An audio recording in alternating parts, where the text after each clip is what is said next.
안녕하세요. 시청자 여러분께 건강 솔루션을 전해드리는 TV닥터 처방전 이승재입니다. 여름이 되면 장마와 폭염 때문에 노년층 건강관리에 더 세심하게 신경 써야 하는데요.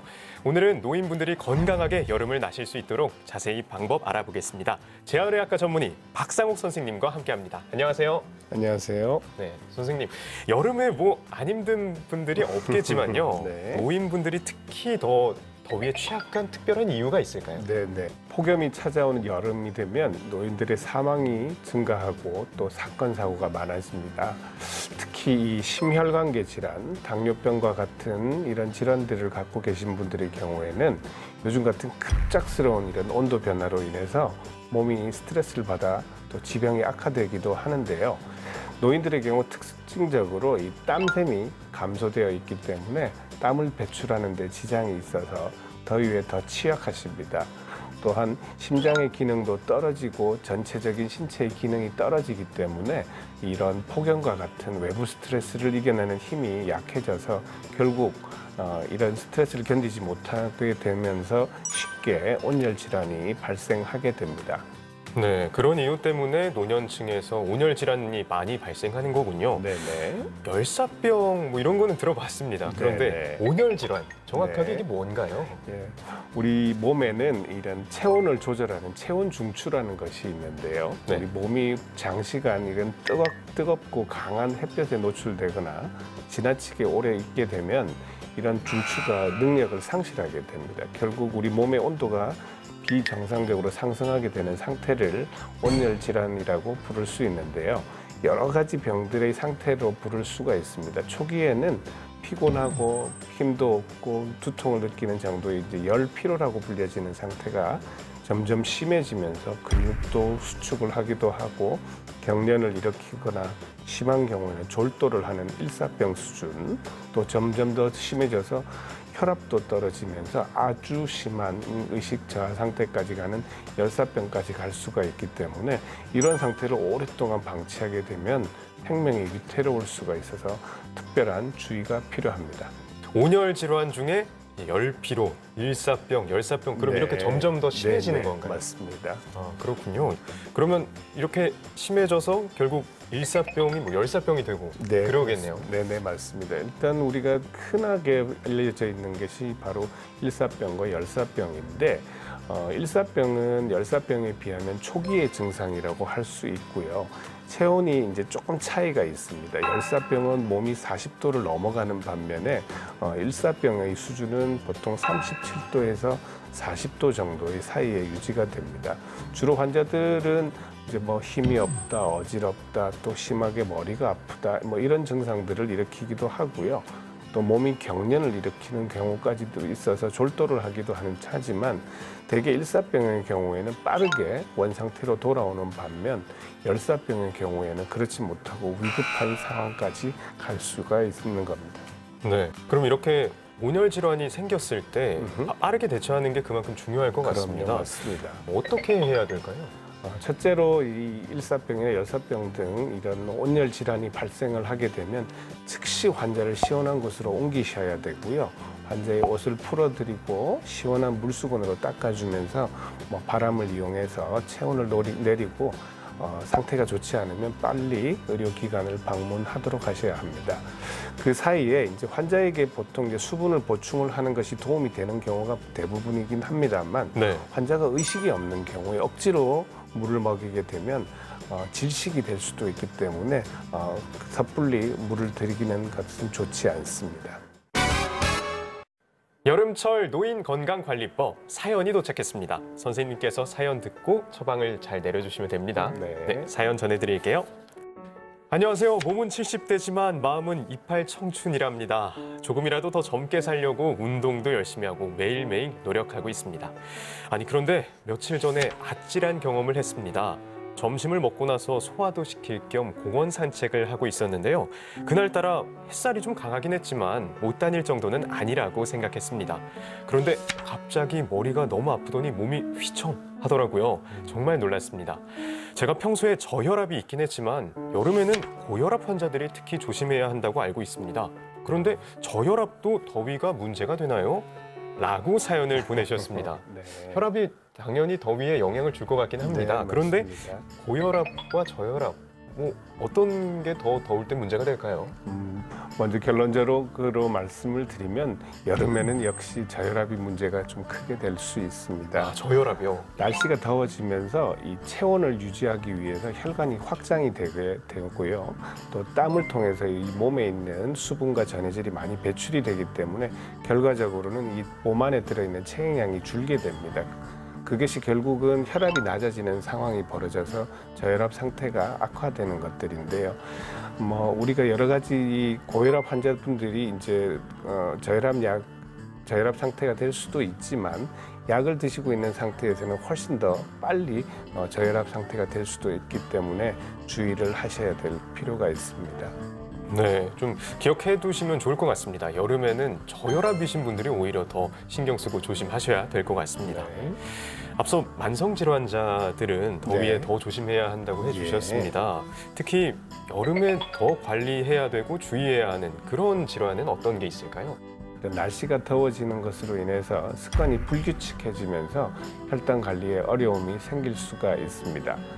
식사를 거르게 되면 저혈당의 위험이 생길 수도 있고요. 또 덥다고 과일이라든지 음료수를 너무 많이 드시게 되면 고혈당이 생기기도 합니다. 또 이 콩팥이라든지 심장에 문제가 생기신 환자분들의 경우에는 이런 체액량의 변화가 신체에 미치는 영향이 매우 큽니다. 특히 콩팥이 안 좋은 분들의 경우에는 물을 과하게 섭취했다가 전신이 붓고 또 폐에 물이 찰 수도 있기 때문에 특별한 주의가 필요합니다.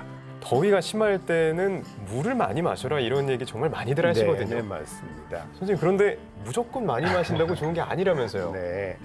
뭐 각자의 신체 상태에 따라서 수분을 섭취하는 방법을 달리 해야 되는 것은 맞습니다. 네. 보통 일반적으로 여름철에는 땀을 많이 흘리기 때문에 수분 공급을 많이 하는 것이 대부분은 유리하지만 앞서 소개드린 것처럼 심장병이라든지 콩팥이 나쁘신 분들의 경우에는 물을 너무 많이 먹는 것이 독이 되기도 합니다. 또 덥다고 우리가 시원한 맥주를 많이 찾기도 하시는데 이러한 것들은 알코올로 인해서 탈수가 생길 수도 있기 때문에 주의하셔야 되고요.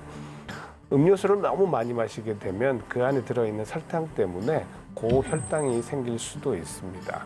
또한 이 요로결석이 있었던 경험이 있는 분들은 탈수가 되게 되면 이런 결석들이 더 많이 생길 수 있는 기회가 생길 수 있어서 수분 섭취를 늘릴 수 있도록 하는 것이 좋습니다.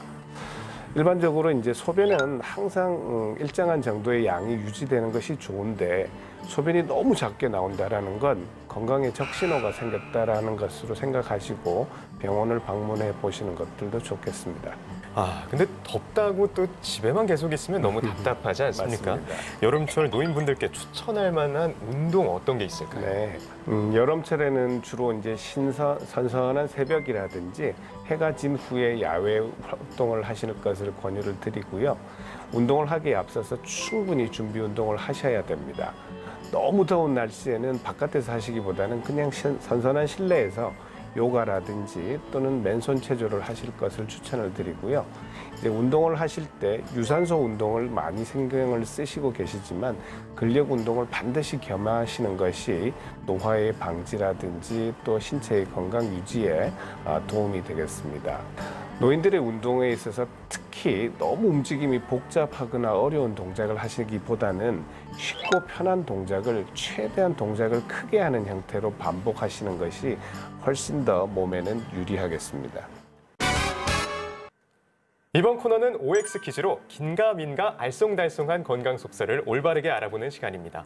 선생님, 문제 내주시죠. 네, 더울 때 카페인이 들어간 음료를 마시면 온도를 낮추는 데 효과가 있다. 카페인이 들어간 음료를 왜 여쭤보실까 제가 생각해봤거든요. 카페인이 들어간 걸 마시면 심장이 빨리 뛰잖아요. 더워져가지고 오히려 좀 안 좋지 않을까요? 정답 X 하겠습니다. 오늘 성적이 좋네요. 정답은 X입니다. 아, 근데 그럼 정말로 심장이 빨리 뛰어서 그런 거예요? 네, 실제로 카페인을 드시면 심장도 빨리 뛸 수 있고요. 여러 가지 약물 효과를 갖고 있지만 이 카페인은 탈수를 일으킬 수 있는 위험성을 가지고 있습니다. 아, 특히 요즘같이 이렇게 고카페인 음료라든지 또는 뭐 초콜릿, 홍차, 또 물 대신에 마시는 이런 녹차 이런 것들에도 다량의 카페인이 들을 수 있기 때문에 주의를 하셔야 됩니다. 네, 커피뿐 아니라 녹차, 홍차 이런 것들을 많이 마셨을 때 탈수 때문에 안 좋을 수 있다. 이걸 기억하시면 좋을 것 같습니다. 네. 다음 문제 주시죠. 더울 때 실내 온도는 낮은 게 무조건 좋다. 아, 이거는 맞죠. 네, 여름철 실내 온도만 지키면 에어컨 무조건 빵빵하게 잘 틀어서 시원하게 지내야 되거든요. 정답 O 하겠습니다. 아유, 실망스러운데요. 정답은 X입니다. 왜 그러면 아까 분명히 체온을 낮춰야 된다고 네. 들었거든요. 왜 그럼 아닌 거죠?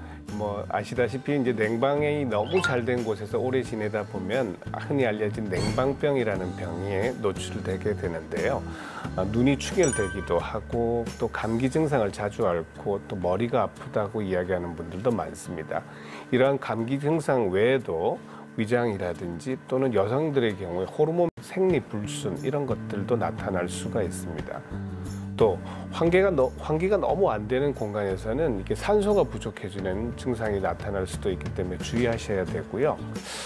아직 이제 코로나가 이렇게 안심할 수는 없는 상황이기 때문에 규칙적으로 환기를 하시고 그런 상황을 통해서 냉방병과 또 감염병을 예방을 하셔야 됩니다.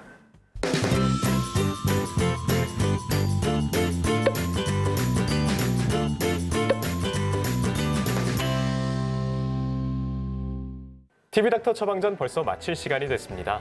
마지막으로 한 말씀 부탁드립니다. 네. 올여름에도 이제 많이 무더울 것으로 예상이 됩니다. 일반적으로 건강하신 분들은 물을 자주 마시고 또 너무 뜨거운 환경에 오랫동안 머무르지 않도록 하셔야 하고요. 충분한 휴식 시간을 갖도록 하시는데 특히 노약자나 지병이 있는 분들께서는 여름철 건강에 주의를 하셔야 됩니다.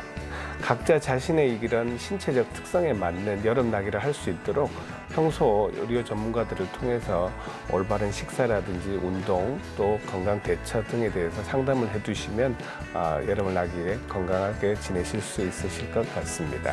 네, 오늘 말씀 감사합니다. 네, 감사합니다. 다음 주에도 유익한 주제로 돌아오겠습니다. 대한민국 모두가 건강해지는 그날까지 TV닥터 처방전 다음 주에 만나요.